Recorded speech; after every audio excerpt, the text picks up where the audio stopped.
Ito na naman tayo. Yun, bago ko naman simulan yung entry ko sa Territory Open Verse, magpapasalamat muna ako sa kaibigan ko since day 1 na nag-request na gawan ko to ng kanta na si Angel na taga Blue House. Shoutout na rin sa pinsa ko si Clarice Medina, si Lady Ling Gonzales, syempre kay Princey, kay Lorraine, kay Angel Bullios na taga Paon, kay Kate na taga Dakulan. Shoutout na rin sa Black Level Society, hindi ko makayo may isa-isa pero min Michael, shoutout sa iyo, kay Min Moso, kay Min Dundon, kay Min Kirby, Min Jack Cream, basta lahat kayo, nandiyan ako dyan. Shoutout na rin sa Tresor Nets, kay Toto Jetro, kay Ryan, kay Balong, kay James, kay Toto Raiden. At sa lahat na rin, dami-dami niyan. Shoutout na rin sa tropa natin taga San Dionisio dyan. Hindi ko alam kung tropa niya ako, pero basta tropa kayo. Pati na rin sa iyo, Jay, and kay Cedric de la Cruz, na taga Bambanwa. Mga tol, tara na.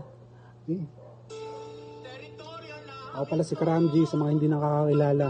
Proud Batang Istansya. Taga Go. Kung gusto mo makita, magtanong ka lang sa barangay ko. Tanungin mo kung taga saan yung apo ni Uning. Tuturo sa ito mo pa bahay. Stay stroke.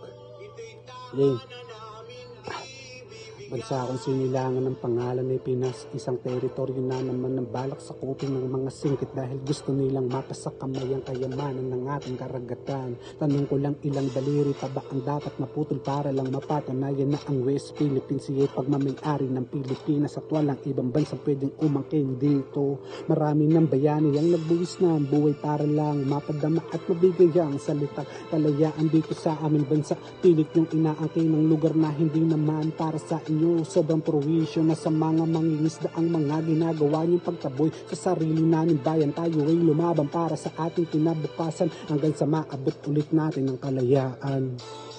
Teritoryo namin to, ba't kayo nandito?